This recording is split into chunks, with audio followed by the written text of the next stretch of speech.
Hey, this is Zane Griggs. I'm here with a ripped grandpa, and we're going to be discussing a lot of the myths that you're hearing on social media these days about diet, about exercise, and just taking our several combined decades of experience. We probably don't want to add all those decades up right now of experience in this field, in this area with our personal experience. But great, thank you for joining me, Sean. I appreciate it. We've had a few discussions already on Instagram, and this is great to be able to go back and forth here. Yeah, I mean, I think as OGs in the fitness industry, both of us have a couple decades of experience doing this. And I think that we could both look back and talk about things that we used to believe that are no longer accurate based on research that's come out over the last 10, 15 years.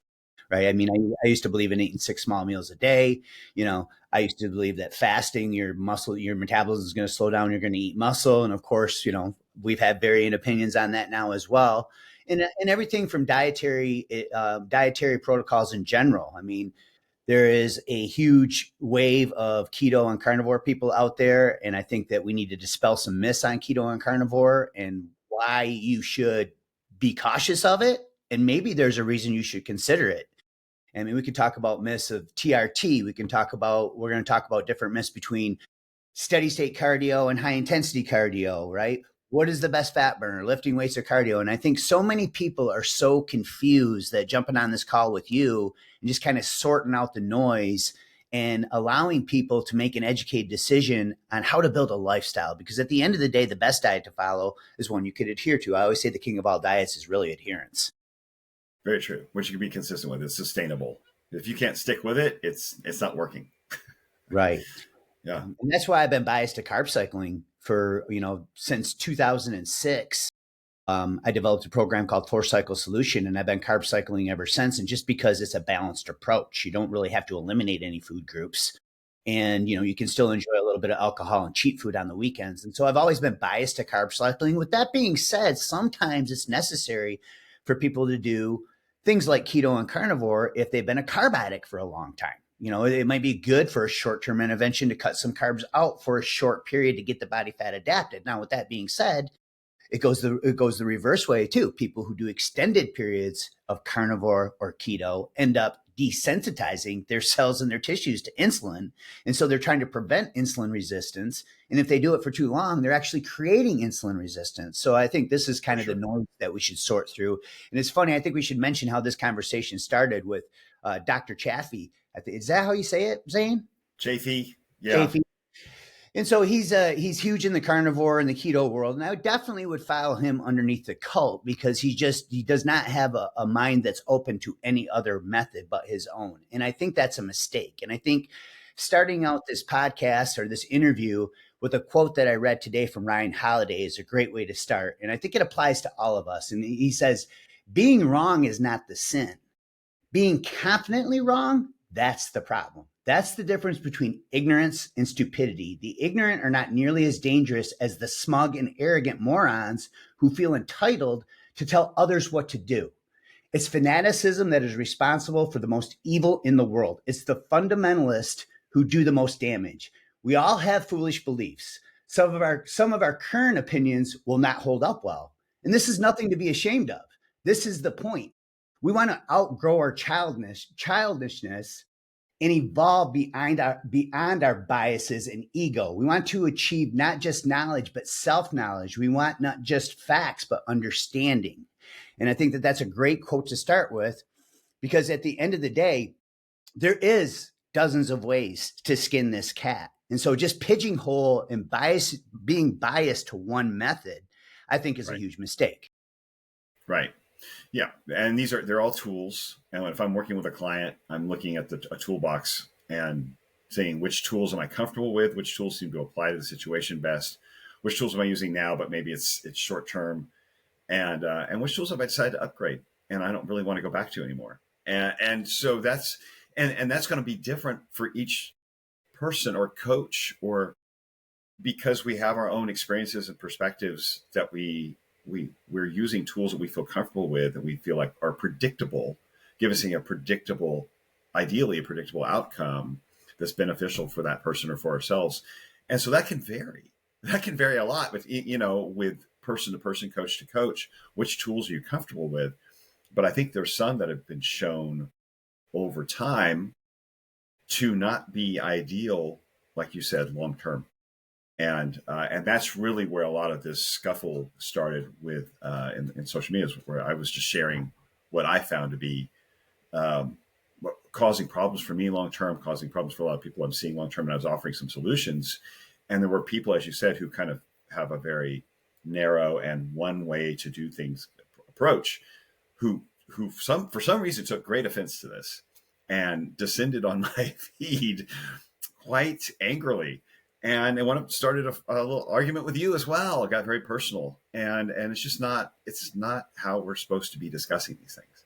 We're not supposed to be. You and I aren't necessarily in complete, like, we don't have the exact same perspective because we have different histories and um, different histories and perspectives and experience with each of these tools. But yet we can have a conversation with that is open and thoughtful, and where each of us may learn something or add something to our perspective for us to investigate further. It's for growth. It's not for combat. And Yeah. so when someone comes at me with just combat, I really don't have time for combat, because I don't learn anything from it. I don't really benefit much from it. Um, You can't win my answers for the benefit of those argument. people watching it or reading it. Yeah, you can't win an unwinnable argument. Well, it's like discussing religion with somebody. There's no moving the needle. It just becomes, the mind is already locked. I don't get a lot of benefit from that. Nobody does. And I think too, we have to be open-minded to the fact that the metabolic flexibility and starting point of each individual should really determine the protocol that they should decide to move forward with. And of course, that starts with, am I going to be able to adhere to this? And if I'm not going to be able to adhere to this ongoing, if it is a temporary solution, what does it look like after that? So begin with the end in mind. And at the end of the day, how can we install it into our lifestyle so it's built into our DNA?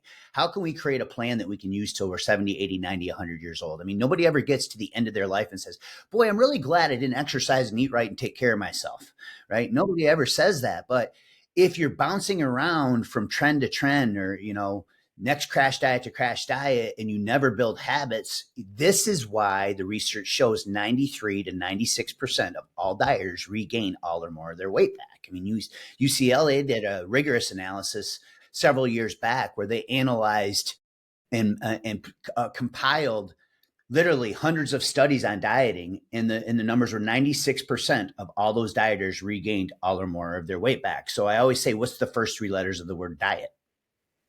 Right? Because that's what ends up happening. So how do we build an actual lifestyle? So I think the first thing that we should talk about is TRT, Sure.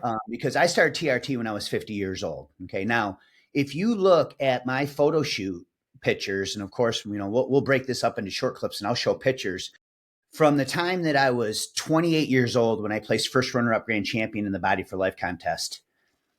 And first time I ever got shredded, I was eating 6 small meals a day, and I was on a very high carb, low fat diet, and I got freaking peeled. Okay. Now I was 28, so your body is going to respond better.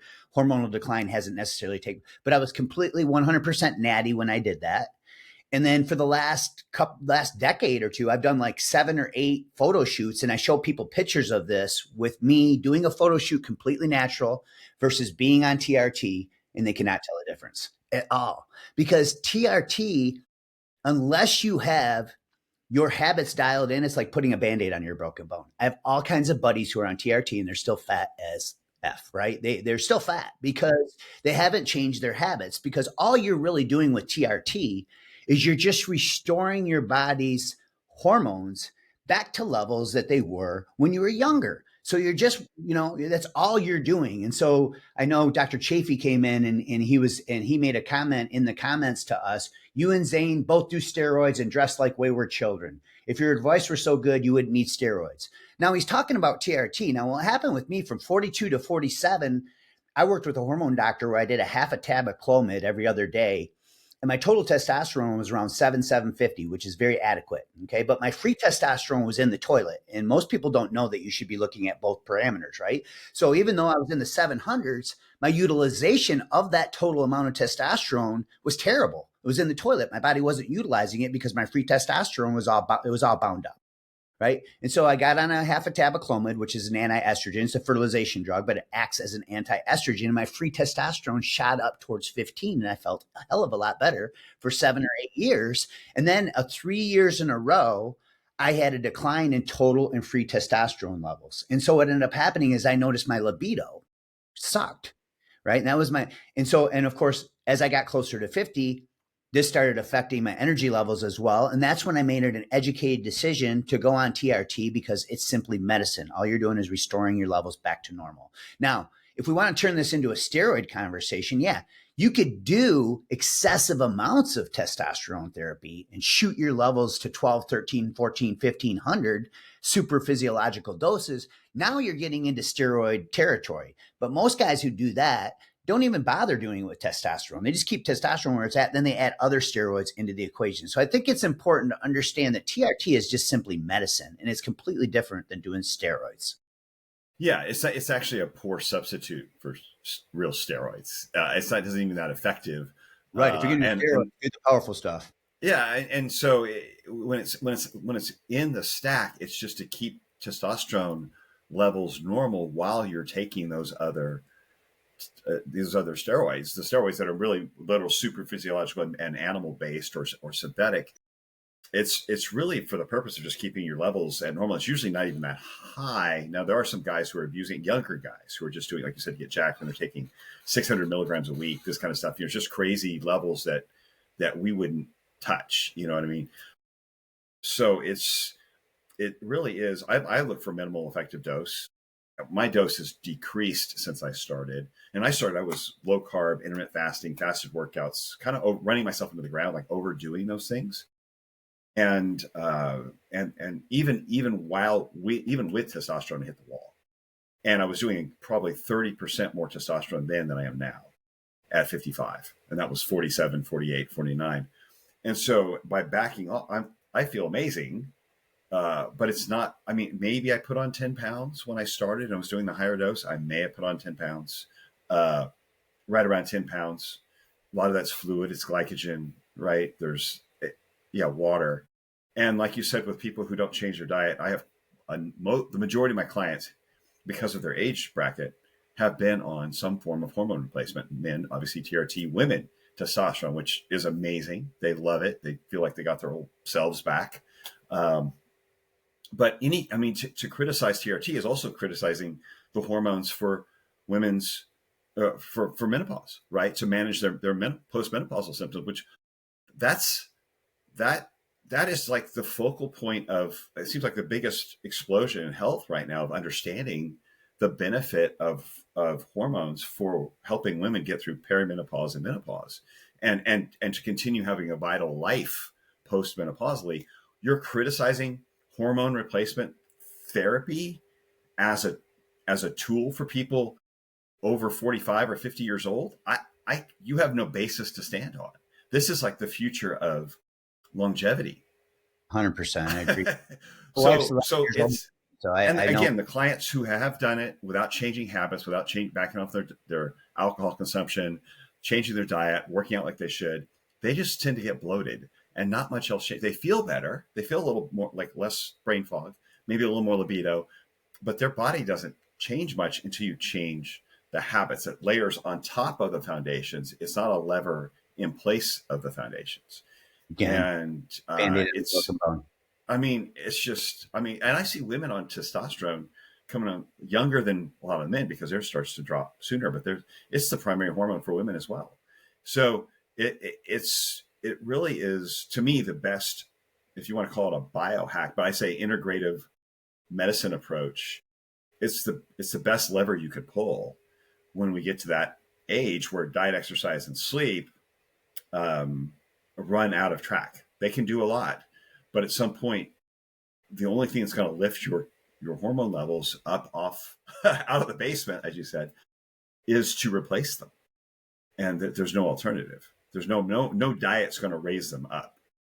And the thing is what most people will do is they want to put the cart before the horse by just using the TRT when they need to get their diet and their exercise in line first. And I see this firsthand with colleagues and friends of myself. I mean, I'm 54.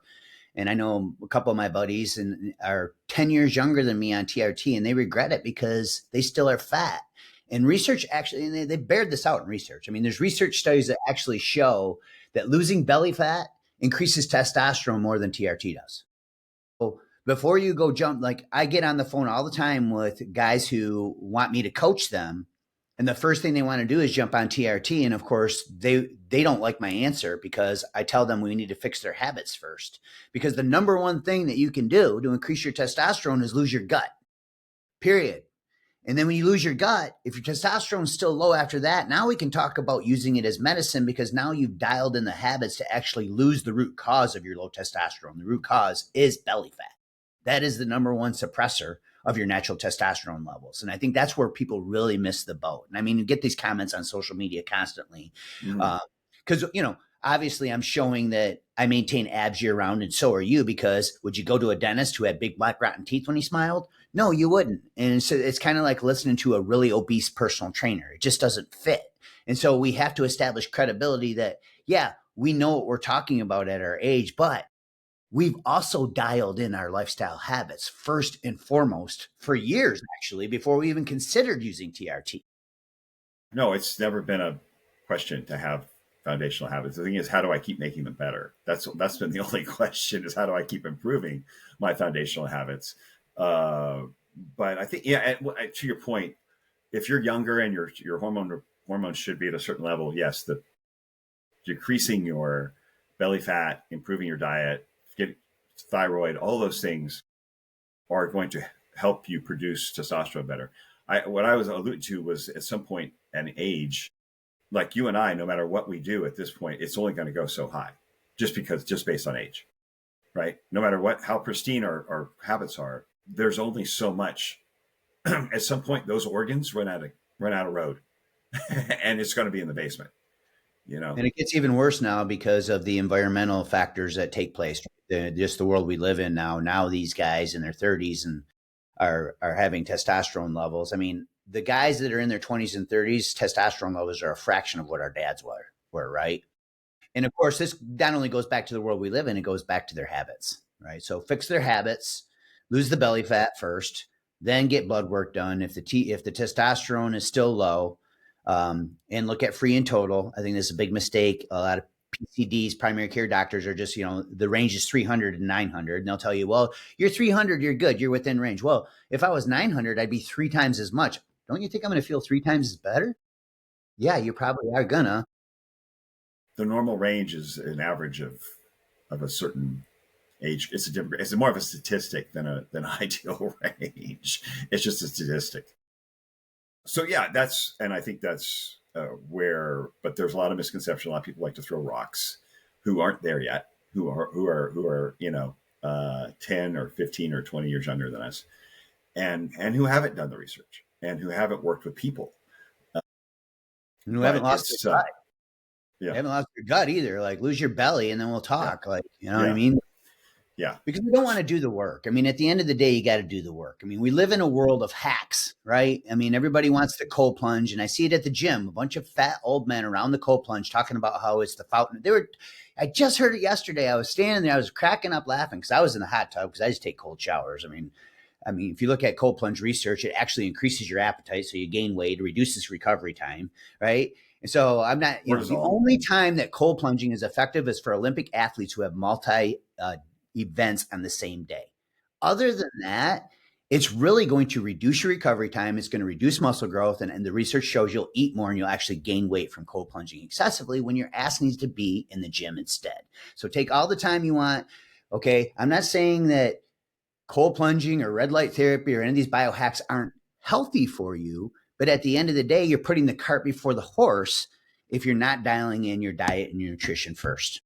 Yeah, I think, and a lot of people already have enough stress going on between job and family and their diet and their body, the condition of their bodies in. I think they're all stressors, and so especially like cold plunge, it's a stressor. So if you're adding more stress, you've already got stress you need to control. I don't think it's beneficial. To be honest with you, I think you're adding to the problem with the cortisol. The reason it stimulates hunger is because of the cortisol. So the cortisol stimulation from it. So I think where we overlook it, everybody wants to pound themselves into with these stressors into shape. But the real work, the most effective work, is at the foundation of the diet, exercise, and recovery.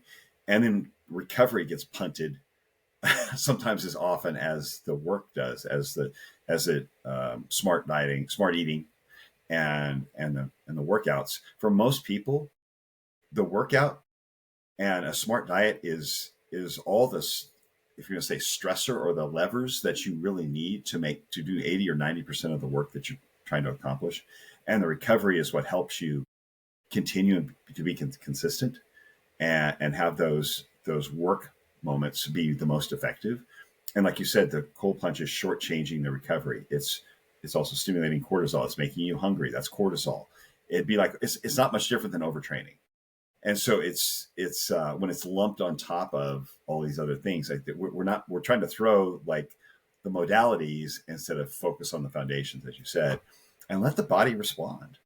But I do think we're overstressed. I think we're over inundated between fake light, bad sleep, odd eating schedules, and I don't think adding more stress, like those kind of these modalities, like cold plunge on a regular basis, is helpful. I think it's a poor substitute for good habits. As you really said that already, but it's not always helpful to add more. It's like you can't pound yourself into health. Health is not punitive. Health is nourishing. You know.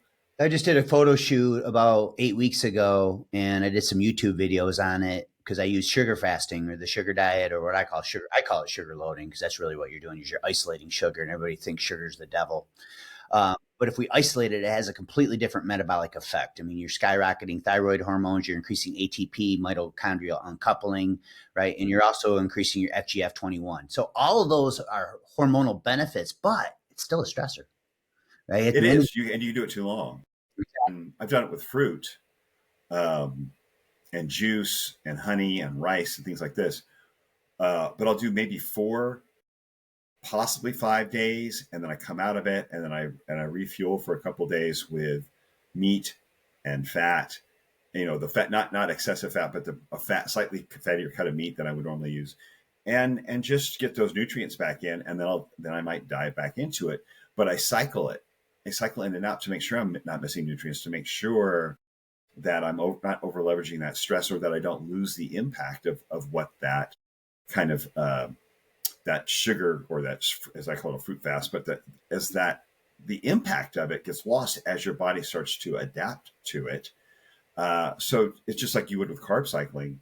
You come in and out of it to keep the impact strong, and so that you're not feeling any kind of negative impact or negative symptoms from extending it too long, which is like that we were talking about. But I do like it and I think a lot of people don't understand it. They just think in terms of fat and sugar, and they don't really understand how those work within the mitochondria and with our, as you said, the uncoupling process, the production of ATP, which is what it all should come down to, is how much ATP are you producing?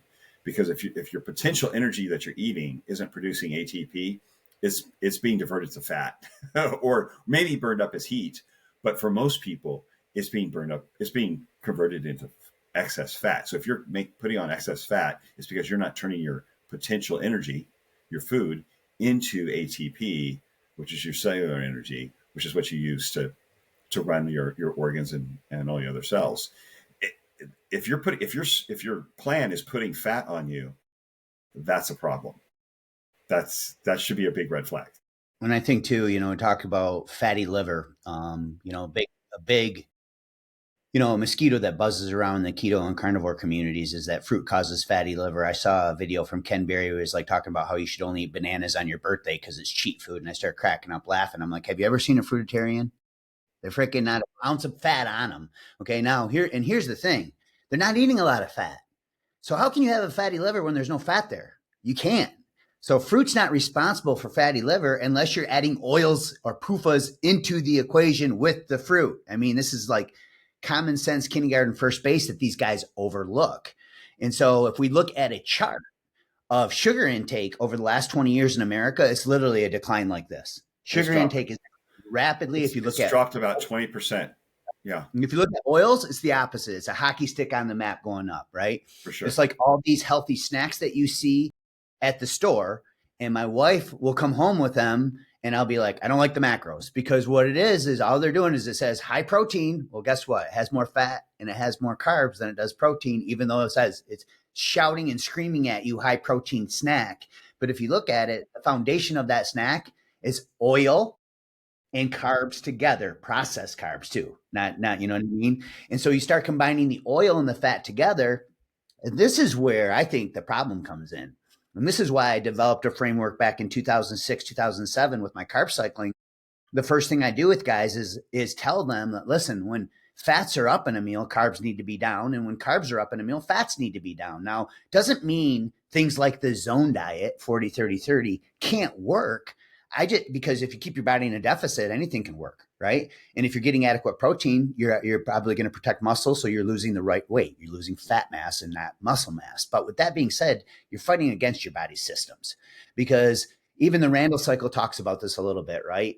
Your body prefers glucose as a fuel source. Keto and carnivore will argue that no, it wants to run on ketones. But at the end of the day, when your body converts protein into glucose through gluconeogenesis, that is another stressor, and your body produces excess ammonia when you do that. And I think Jay Feldman talks about this a lot as well. He talks about how when you do this, you create an increase in cortisol, and you talk about this a lot, Zane, right? And glucagon. These are stress hormones. So short term, they can be beneficial towards your fat loss goals, but extended periods of doing any type of diet stressors like these is going to be detrimental. Anything in excess, and this goes back to, yeah, every diet works until it doesn't. Well, yeah, high fat. So I think what I've seen recently, I didn't quite understand until the last over the last 6 months or so to a year, is that high fat, high when you have more fat coming in, when fat is your primary macronutrient, that can lead to a point where it blocks glucose oxidation. It actually keeps glucose from entering the mitochondria for oxidation, and so it stays out in glycolysis. Which, not to get too technical, but basically, you don't get the benefit of transferring that glucose into ATP. It stays as lactate and can actually create a backup of glucose in the system, which leads to insulin resistance. So basically, high fat diets and high fat oxidation leads to insulin resistance because it's blocking glucose from entering the mitochondria. And it's what we see is what people, you mentioned fatty liver disease. When they do tracer studies, 60% of the fat gathered at the liver in fatty liver disease is coming from fat that's been released from the body from fat oxidation and then restored around the liver. It's been released from, due to stress hormones, elevated cortisol, elevated stress hormones, releasing fat from fat cells, subcutaneous fat around the body, and then it's restored around the liver. Another 15% of the fat comes from dietary fat, and then maybe 25% is converted from sugar. In addition to having 50% higher fat oxidation, so these people with fatty liver disease, their fat oxidation or fat breakdown is 50% higher than it was normally. Their gluconeogenesis is 30% higher. So not only are they releasing more fat in their system, they're also creating a lot more sugar in their system before they even eat, right? This is just coming from creating, basically breaking down lean mass or whatever is coming from the fat oxidation as well, the glycerol, making more glucose. And so some of that glucose they're creating is being converted into fat as well. So you basically have a fat making system in place that's driven by stress hormones. And when you add a high fat diet to that, you are essentially doubling down on this biochemistry. We have excessive fat oxidation, high gluconeogenesis, and that fat storage is being gathered around in the visceral area, right? That visceral fat around the liver. So that high fat oxidation is blocking the glucose. So when they do eat something that's glucose, the blood sugar goes up. When you put them on a low carb diet or no carb diet, well, you're not introducing more glucose, so the blood sugar doesn't go up as high, but you're still putting fat in the visceral. And if you've been to a keto or conference of any kind, you'll see a lot of people who've been on keto or carnivore for several years who look heavy, who aren't losing fat, especially women. I'm hearing more and more of these people I'm hearing from that are like gaining weight, low thyroid, hair's falling out from these low carb and no carb diets are women who are very sensitive to stress hormone. They have sensitive thyroid. They are more likely to, their bodies are more likely to respond negatively to this kind of stress level. But there's still plenty of men who are overweight as well. And it's because there's a lack of understanding in how a high fat diet blocks glucose from entering the mitochondria, and that diabetics are already burning fat. They're releasing fat, and they're creating glucose from gluconeogenesis, but they're not able to metabolize this fat. It's released from the cells, but it's not all making it to be turned into ATP. It's being restored, and that's the disconnect. That's the problem. So simply, you have a clogged sink, and it's that mitochondria is the sink. It's the clog. It's in the mitochondria because you got too much fat and going on there, and you're releasing too much fat. And so by putting on a low carb diet, you're just turning off the faucet. So now you're not going to see the clog back. You're not going to see the water backing up in the sink. So you're just turning off the faucet, but you aren't fixing the clog. And you've got to fix the clog. You got to fix the energy production system, essentially the mitochondria making ATP, turning these nutrients into ATP. You've got to fix that. And then once you fix that, you'll be able to add glucose, and it goes through the sink, right? The water flows through the sink. But by just turning off the faucet, in other words, turning off the carbs, you're just hiding it. The glucose in the diet is just revealing the clog. So it's really, and this is where I've caught a lot of heat from these guys. They tear into me as I'm explaining this because they don't understand what I'm saying. And it's a very, there's no questions. There's just, what on earth is he talking about? But it's all documented. This is in research. Nobody's like writing books and making this stuff up. They're cherry picking they're cherry picking their studies, right? They're cherry picking. Yeah. This is the world that we live in, because you and I both saying the conversation everything that you just explained, I 100% agree with. And at the end of the day, are you really going to go the rest of your life without eating carbs? No, you're not. But what ends up happening is because you are a carbophobe and you think carbs make you fat, and we have dozens of examples proving that carbs don't make you fat, especially if you're eating healthy carbs. But what's happening is the very thing that you're trying to prevent, which is insulin resistance, you're creating because you've eliminated glucose from your diet. And so you're desensitizing your cells and tissues like you just explained, so that now you go to bring glucose back into your plan and your body spills over, holds more water, because for every gram of carb you eat, your body holds 3 grams of water. Your cells and your tissues are resistant to it now because your body prefers and has to use the fatty acids first when they enter into your system. Now it's rejecting the glucose, and you're like, see, carbs are making me fat. So you're blaming carbs again, when it's really the low carb diet that actually caused your resistance to the glucose. And I mean, we could talk about dozens of examples across the globe. I know you always mention these indigenous tribes, right? We talk about Okinawas who eat 70% sweet potatoes and rice in their diet, and they have a less disease, they're thinner, and have a longer life expectancy than the rest of the world. Now we're slowly destroying that by building McDonald's around their neighborhoods. But the truth is, I mean, blue zones are up for debate whether that reporting is correct or not, but we can use dozens of examples across the globe. Catawba Islanders, same thing, right? You know, yeah, Okinawa was one that was pretty solid. They were pretty solid as having more centenarians than anyone else. And it was like, it's a sweet potato. At some point, even 10-to-1 ratio of carbs to protein, depending on which study or which that you're looking at, that someone came in and like documented their diet. 70 to 80% carb for sure. It's easy. And there's other tribes that are like the same way but basically they have no metabolic disease. There's no metabolic disease in these indigenous cultures, and they're eating 60 to 85% of their calories from carbohydrates. Exactly. And there's so many other examples as well. I mean, we could cherry pick that example, but we could talk about the diabetic study that they've done. They take 2 groups of dieters, and they put one group, these were diabetics. So context, right? One group is on a high carb diet. One group is on a low carb diet. Calories and protein are created equal. Okay. So with that being said, same weight loss, same blood glucose, same blood pressure, same cholesterol levels. With a high carb diet versus a low carb, when calories and protein are equal. Chris Voigt, the head of the Washington State Potato Commission protested and ate nothing but 20 potatoes a day for 60 days in a row because the government wanted to remove potatoes from the school lunch program, and he got pissed off.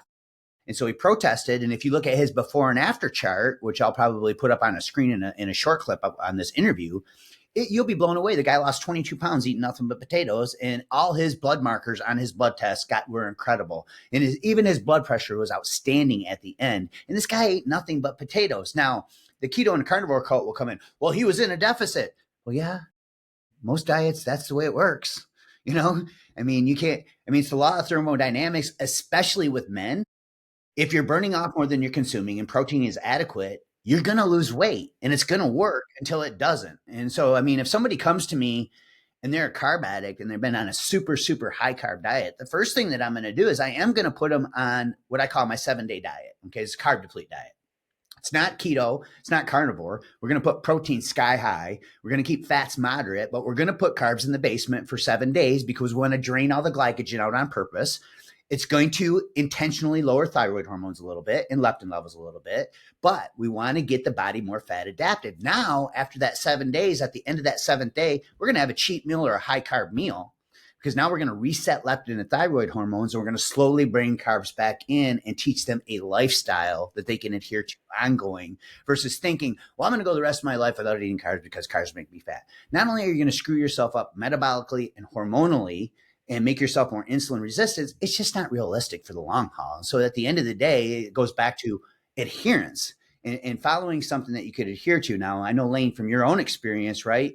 The fasting and, cutting the carbs screwed you up, and you found that bringing carbs back in. And the one last example that I'll bring up is bodybuilders. I mean, we can look at guys like Lee Haney, who eat 65% carbs, put fats in the basement, and protein was only moderate. It was only 30 to 35% of his diet. It was a mostly high carb diet. And this is yes, they have PEDs at play.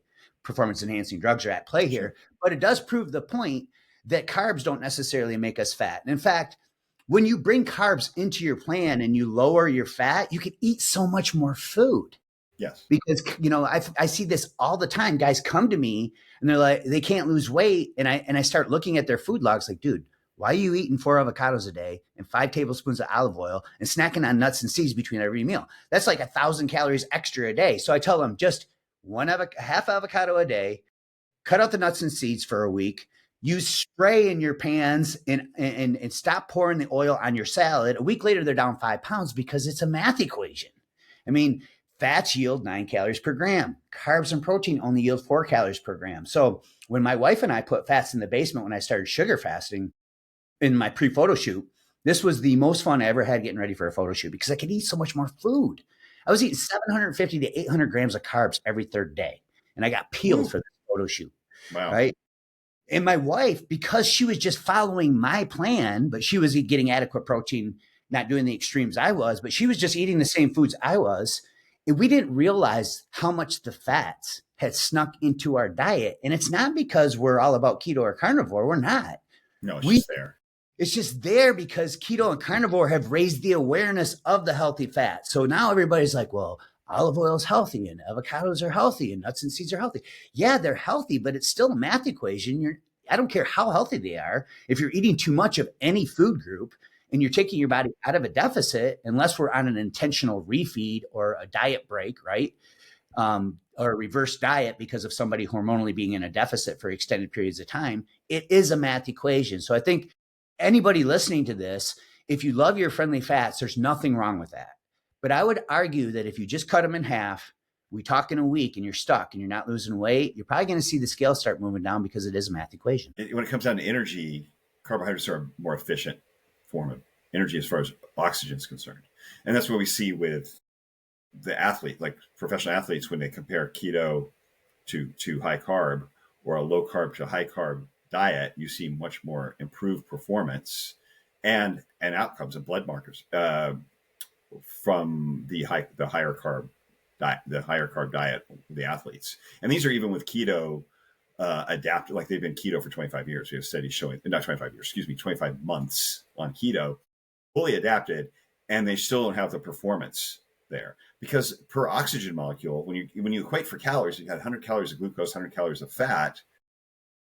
Glucose is more efficient by like, I think it's like a 13% difference in oxygen. As far as per oxygen molecule, you're going to get more ATP, and you have less reactive oxygen species, so less inflammation from the glucose oxidation than you do from the fat oxidation. But I think what it really comes down is they're competing elements in your mitochondria, in each mitochondria. And so it's not that you have to completely eliminate one or the other, but I think most people would find if they want to lose weight, what I'm finding is when people want to lose fat, the more they lower fat and increase carbohydrates, the quicker their fat's going to fall off. When we look at natural, not a lot of natural bodybuilders, they'll lower the fat and you're still you're still competing, correct? No, I don't compete. Oh, you're not competing. Okay, so you were just talking about when you went up to 750 or 800. Yeah, I'm doing for a photo shoot prep, right? I like to do a photo shoot prep. Yeah, and so you probably had your protein was pretty low, I'm guessing. At that. On the carb load days, my protein was under 10 grams. So yeah, 10 to 15 grams. I was getting it from some of the rice at night because I switched to rice and starches at night. Mm-hmm. So and that helps you calm down and sleep a little bit. And you literally torch fat in that instance. There's no glucose blocking fat burning. That's not a thing. We're always using fat. We're always using fat for something, somewhere. And when we get to those extremes, then there's more efficient use of the glucose, one. But there's also just the uncoupling of the mitochondria. What that turns into is basically the fat and the fuel going in there are just burning. They may not be creating ATP. They're creating heat. It's just thermogenesis. It's just, they're torched. It's amazing how quickly you can shred fat off your body if you don't eat it. If you get fat down to like 10 grams or less, it's insane. That's what you do on the fruit or the sugar diet. But when I've taken people to where they have like a 60%, 65% carb, 15%, 10 to 15% of their calories coming from fat, and maybe about 20% from protein, the fat comes off at a nice, steady, slow pace. And people who have been stuck, like their weight hasn't moved in 6 months, their thyroid's low, hair's been falling out. And this is with women. People have been asking me, what about with women? Women are different. It's like with women, 60, 65% carb, 15% fat, 20% protein. The fat's coming off. They have more energy than they've had in years. They feel amazing. Thyroid's restored. It's not that is the permanent place to stay forever and ever and ever. I'm not saying that. But if you want to make a difference in your fat with something that's a little more sustainable, I found that to be a magical, a really effective ratio for losing fat, hanging on to muscle, giving you plenty of energy. You can still sleep, and it's you can do that for several months without having to cycle out of it. So. And you don't need as much protein. Most people don't realize this because carbs are so muscle sparing and they reduce protein turnover. So at the same time, everybody's worried. I know high protein diets are a big mosquito buzzing around the internet. About time people understood the high protein diets aren't necessarily harmful for you. But when you have carbs up and fats are down, the protein doesn't need to be as high because you're sparing all that muscle and that protein turnover with those carbohydrates. Right. The insulin helps spare insulin is your friend. We shouldn't be scared of it. I mean, they've done studies here too about insulin. I mean, this is a myth that I used to fall for back in the day, in the 6 meals a day. Like I'd have a piece of fruit, like in between the main meals, like, you know what I mean? And I'd always have to have cottage cheese or Greek yogurt or a protein shake with it. It's like, don't eat fruit by itself because it'll raise insulin. You take your body out of a fat burning environment. And if you don't eat every 3 or 4 hours, your metabolism slows down. I used to preach all that stuff. Well, I know now it's all bullshit. It doesn't, the reason that any diet actually works is because you are burning off more than you're bringing in. And of course, if you want to lose the right type of weight, the protein does have to be adequate, but it does depend on where your carbohydrates are at. And so you make a very valid point. And this is why people who do extended periods of keto and carnivore, they've done studies on keto dieters where they needed thyroid medication when they were done. Right? Yes. Because their body is not converting T4 to T3 the right way in the liver because you need glucose to do that efficiently. And then, of course, these people are on this for extended periods. They lose 50 pounds, but they have 50 more to lose. We're talking about maybe an obese individual. They're stuck in Stall City and they Right. can't lose any more weight, they go onto a sugar diet or high sugar diet, a high carb diet, or even just sugar isolation like I'm doing. And all of a sudden they reverse their plateau. They start losing weight like crazy, and they recalibrate their insulin sensitivity by eating more carbs. So this completely goes against the grain of the keto and the carnivore. It does.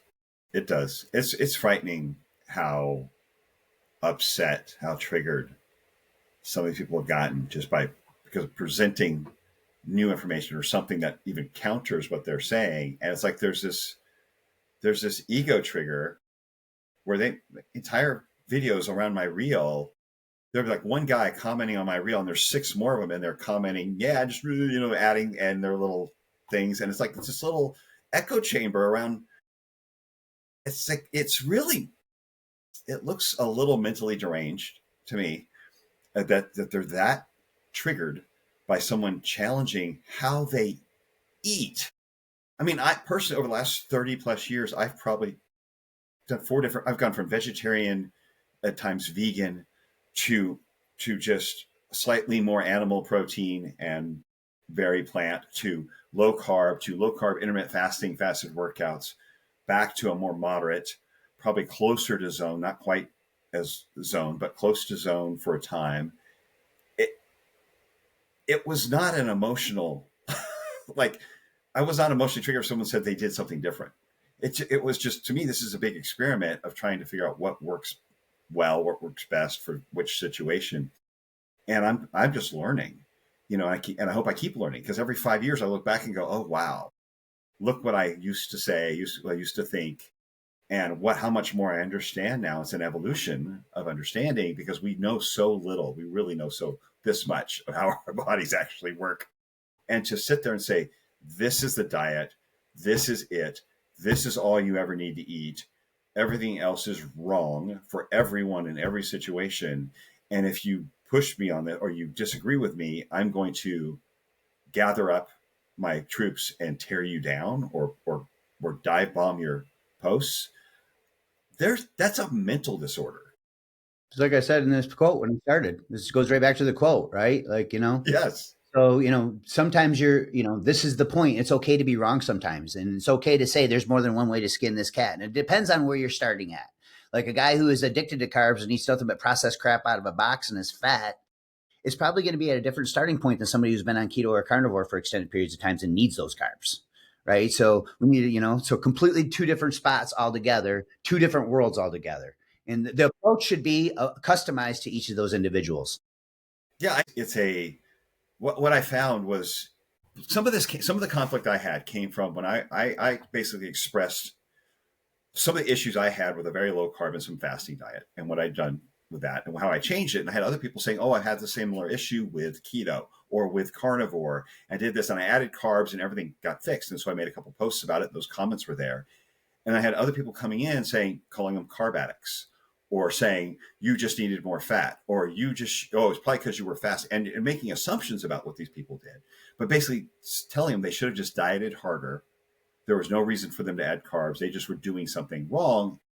And I mean, the assumptions were you're either adding alcohol, adding artificial sweeteners, or you had dairy in there. And it's like, what world do you live in where those things do not at some point at least creep into your diet? Like, how perfect does this diet have to be effective? Because as far as I know, your perfect human diet, there's no perfect humans.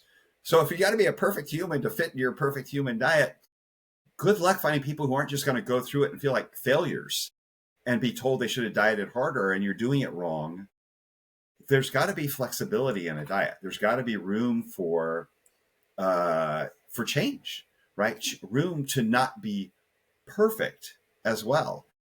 But it was all about how these people were doing it wrong, and to the point that there's one doctor. She's a friend of mine. I know her, and she had been on carnivore for 16 years. And she said about 6 years ago, she really started having problems with weight gain, with blood sugar going up. And you hear people saying, "Oh, there's no way your blood sugar can go up on a carnivore diet," and yet we have thousands of people with this experience who are in the comments, in my DMs, and and expressing it on this woman's video, on this doctor's video. And so one of these other doctors we've mentioned earlier did a video about her saying, oh, she must have let artificial sweeteners in, zoomed in on her counter using an AI app of some sort, zoomed in on her counter to show, oh, she's got alcohol on her counter. She's probably drinking. So basically projecting assumptions onto her, trying to invalidate what she's saying, but she's made a very vulnerable post. She's sharing her story and being honest. Sharing her story. This is where I'm struggling. Biased. Someone who was biased to that method, and it stopped working for her. And she's like, listen, I'm biased to it, but I'm realizing now that I've been wrong. Right. And it's okay. Right. And this is my struggle. And this is what I've done. And this is how I fixed it. She got 1,100 messages from people saying, me too. I had the same thing, but was afraid to say anything. Yeah, because they get attacked. The cult. Because you get attacked. It's ridiculous. Well, this goes back to what Chafee said in the comments. Because this guy, to give people context, he must have spent 45 minutes to an hour trying to fight me. Right. And you noticed, Lane or Zane, my responses were like 10 words. He was like, another novel, 10 words. No. It's like, dude, I'm not going to change your mind. And you're not going to change mine. There's no sense of arguing back and forth. I'm not going to be able to fit my 12 by 14 idea in your 3 by 5 mind right now, because that's really how he's acting. He's just not going to be able to do it. And one thing he said, you made false assertions and even just made up things like red meat increasing blood sugar and insulin as much as carbs, which is absurd and verifiably false. Well, I have a chart right in front of me right now proving that beef and fish raise insulin just as high as oats and apples. Okay. Mm-hmm. So, and they've done side-by-side studies where all things were created equal in two control groups of dieters, and one group got injected with insulin and they both lost the same amount of weight. They were injected with it. Yeah. So just to show you, insulin's not the enemy like they make it out to be, right? Insulin's actually your friend. It's a storage hormone. It helps with nutrient partitioning. It helps with preserving lean muscle. It helps stop protein turnover. It just has to be managed properly. Well, that's what a high carb, low fat diet does. It actually leverages insulin to push that glucose into the mitochondria and into the cells. Right. It's supposed to. It's beneficial. So avoiding insulin is really where the harm comes. But yeah, I don't even know which post that was on now at this point, but he would accuse me of practicing medicine without a license because I talk about using nutrition to be as a way to reverse obesity, diabetes, fatty liver, and talk about the interactions with fatty liver with hormones. And so that's me practicing medicine instead of helping people just prevent things without medicine. I'm not treating it. I'm saying this is what I found works when I work with clients. But it's really, it was unhinged behavior. One of the early things to kick this off, he filled 4 comment boxes on one of my posts with this full essay, just filled them until they couldn't handle any more text and went on the next one, with dive bomb of his minions in there. And his head coach of his community has openly said when she eats fruits and vegetables, it triggers her. She put up a meme of basically a video of some drunk guy in an alley coming back to, and falling over in the alley with a bunch of drunks. And that's what fruits and vegetables trigger her to go binge. And it says it's like a drunk person coming back to alcohol, essentially what she fruits and vegetables. And one of them was like, the squash sends me off the rails. It's like, it's not the squash. It's not the squash. You ate the squash. You've got trauma that you're using food with, but squash isn't addictive. I'm sorry. Low dopamine levels. But the thing is, her and some other guy, you know who I'm talking about, are doing a video today on me. They're apparently they got one is planned for today from what I've heard. These 2 people are not physical specimens that most people would want to emulate. That's what I'm saying. That's the other issue I have. I'm sorry, but dad bod central. Come on. There might be a keto. They're about maybe 3% of the bodybuilding population. And most of those are professionals. So they're on PEDs as well, which makes a huge difference. But there's probably 3 to 5% that are keto that are still huge, but they do have PEDs, but that's 3 to 5%. The other 97% are eating copious amounts of carbs, adequate protein, and keeping fat lower, And so, it's incredible to understand. And then people they deny the side effects, like the insomnia aspect. Yes. I helped research and write a book by Joel Marion called Always Eat After 7 p.m. That was his book. Now, it never took off because it launched during COVID and all the bookstores got shut down. So his plan to go to number one never happened. But I worked with a ghostwriter and I did all the research on that. And so I compiled all the research studies. And again, I was looking for cherry picking studies that supported the book. I wasn't looking for studies against it. Probably could find some against it. But when you look at studies of like when I early in my career, never touch a carb after 5 because it's going to get stored as fat. Well, now we know the exact opposite is true. When they take two groups of dieters and they feed one group of carbs early in the day and one group of carbs later in the day, the group that eats carbs later in the day loses more weight, has better sleep quality, and has better daytime hormone profiles. Right. And I'm not saying that eating carbs early is bad either, but I'm just saying that it's another myth that carbs eaten at night are actually good for you. And this just happened during my photo shoot prep because we were doing a lot of rice. And my wife started sleeping like a baby all of a sudden. And because she was eating rice at night, because when you eat that glucose at night, it suppresses cortisol and helps your body release more natural melatonin and serotonin. So it increases your sleep quality. So it's just another myth that's getting turned on its head. The carbs are not the enemy. They actually can be your best fat burning friend. And what happens is when we combine these carbs with oils, that's when we start getting into trouble because you're putting your two competing fuel systems together. This is the Randall cycle. I know there's a lot of interpretations of the Randall cycle, but basically in a nutshell, dumbing it down to kindergarten first base, glucose and fatty acids are antagonist fuel sources, and your body's going to use the fatty acids first. And that's why glucose is getting blamed because of this. Yeah. That's why I would always keep them as a minimal. When it comes in a ratio, I would always have more carb than fat. Personally, that's where I feel most comfortable. I realize there's probably ways to do it with a higher fat, lower carb diet. I've just run that for me, and I'm not trying to project it on anybody else, but for me, I see more risk than benefit from that type of approach, and I'm not comfortable using that tool anymore, to use the same analogy of the toolbox. I would prefer to play with fat a little up and down, keep carbs high, but in playing with it, carbs are still the dominant energy nutrient. Fat is the lesser energy nutrient. Protein's hanging out at a moderate level because I do have the benefit of the carbs and the insulin. And to me, that I'm more comfortable, and to me that's more predictable of an outcome using that type of approach with some variations in there depending on activity level. And does that mean everything else is wrong? No, but I have seen enough long-term problems with zero carb to know when I spot them, adding carbs fixes the problem. And that's where the whole argument started. Adding carbs fixes the problem. That tells us a lot about what's going on hormonally and what's going on at the mitochondria and with the insulin resistance. And if there's a cognitive dissonance around that, which I have had in the past, for sure, there's no way to break through until someone, I think, hits that wall themselves or works with enough people that they see it fail enough times.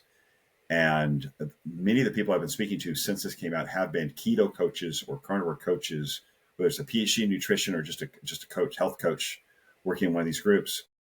And they just saw it fail enough times. They saw the problems and they experienced it themselves. And they realized, oh, when I add carbs in, the blood sugar comes down, the weight starts coming off. Maybe there's something to this, and they dig deeper. There is a change happening. And I think where a lot of the panic is coming from is that there's people waking up and realizing this isn't working long term. Millions of dollars are being made, bro. Right? Like people are making millions off the keto and carnivore agenda, and they sure as hell don't want to like cut off their income stream and admit carbs are not bad. I mean, let's be clear. I mean, that's the truth. I mean, we got a lot of these guys out there. I mean, Barclay's another one. I mean, this guy, that's the one who's doing the video today. Yeah, and he just got destroyed by Dr. What's his name? Nick. Yeah, just got destroyed, man, about the keto studies and exercise. And so, and contextually think about this, everything that you've just said, because you started talking about, man, when we bring these carbs up and we keep these fats lower and the protein moderate, man, the fat just starts falling off of people.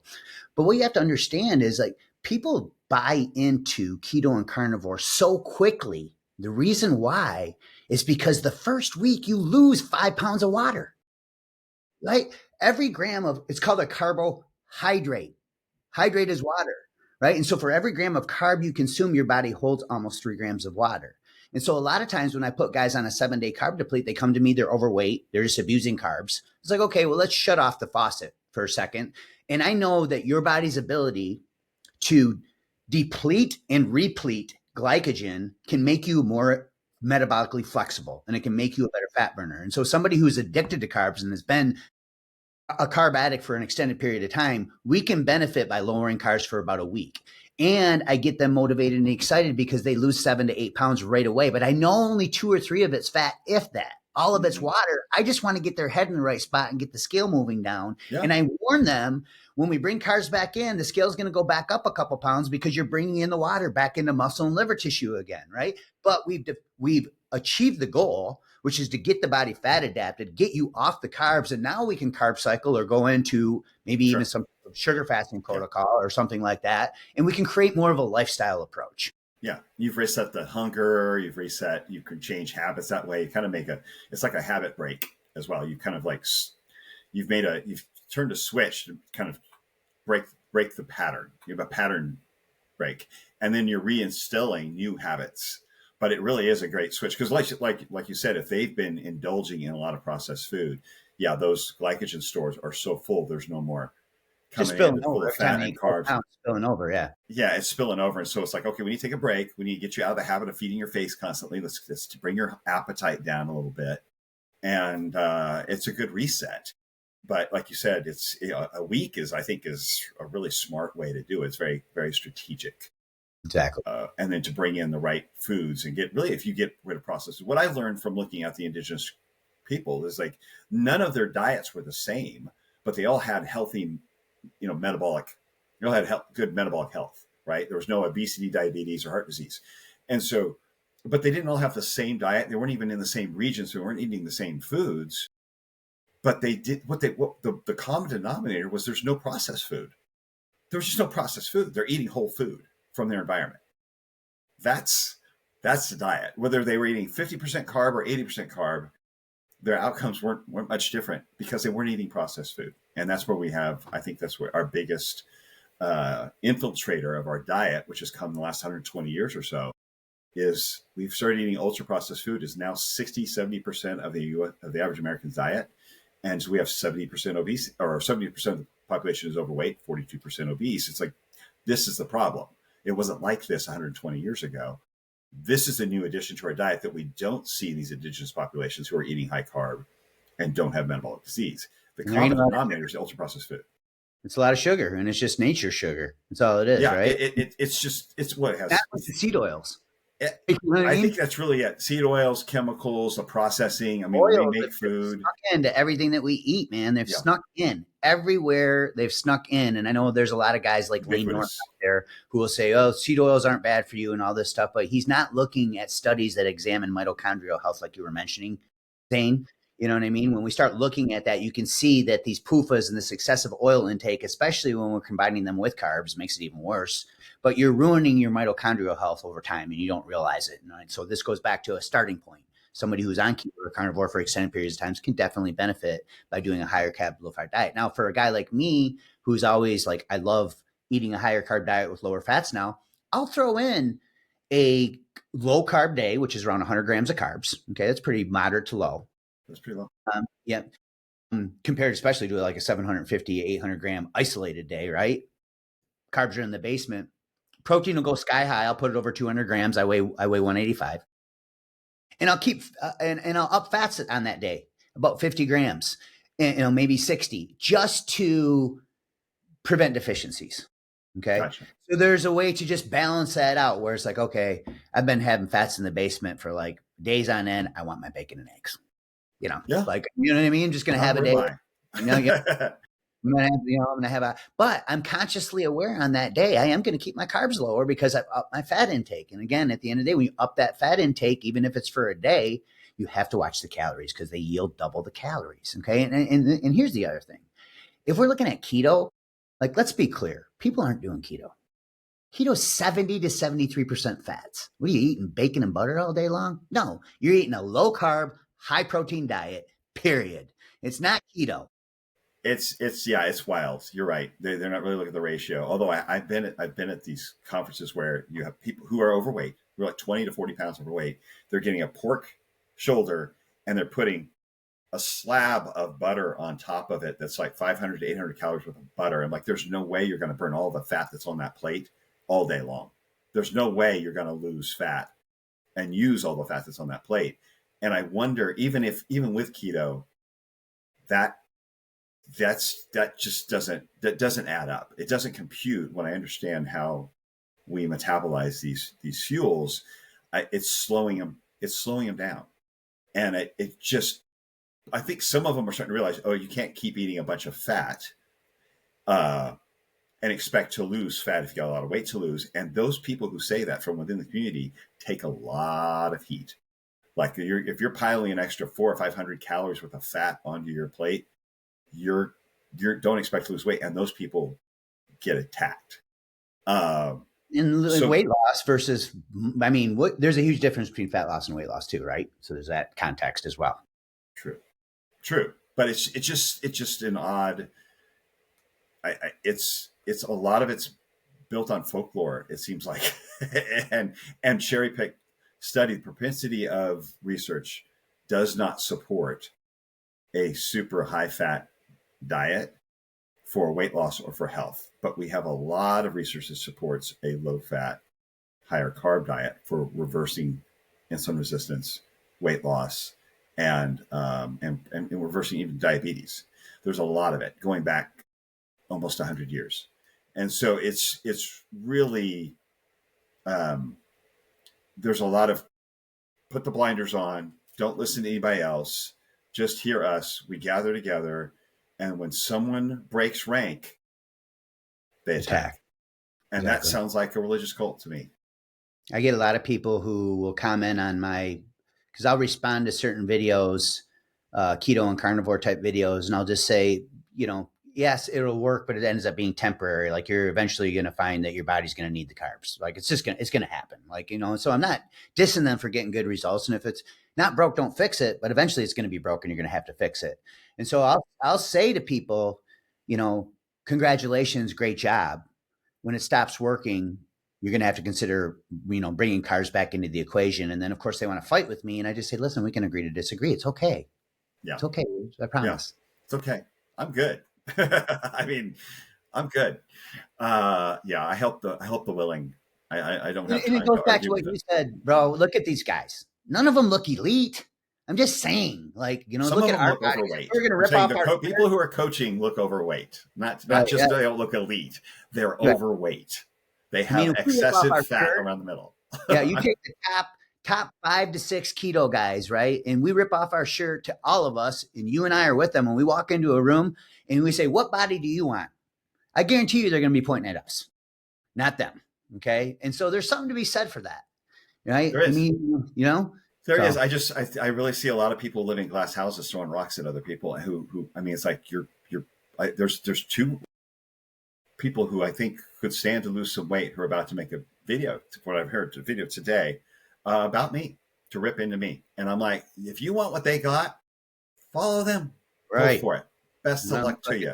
That's fine. Society loves to celebrate average. Have fun being average. They discount the weight loss as being not important. And so I'm like, that's really kind of what it all comes down to is energy or fat. Where is your food going? Energy or fat? Then, and that should be the basis of how we distinguish whether what we're doing is working. Yeah. So Sean, thank you for joining for this. Has been fun. talk about this. Someone else with the same level of experience, different routes, but that leading to a very similar outcome, and decades under your belt. So I really appreciate it, and I appreciate the support you give me online, and just having a voice of reason to carbs are making a comeback, bro. Carbs are making a comeback, and it's scaring the hell out of the keto and the carnivore cult. And again, I'm always open-minded to different methodologies, different dietary regimens and all that, but the fact that you can't sit here and pigeonhole everybody into one spot. So I think this type of conversations need to happen more often, right? That there is more than one way to skin the cat, and your starting point, your goals, and your metabolic flexibility have a lot to do with that. You and I don't agree on everything. We definitely, I think most of our philosophies rhyme. There's no doubt about it, right? But at the end of the day, we have to respect each other's opinion and know that there is more than one way to do this. Absolutely. All right, Absolutely. brother. Thanks for having me on, man. Thanks, man.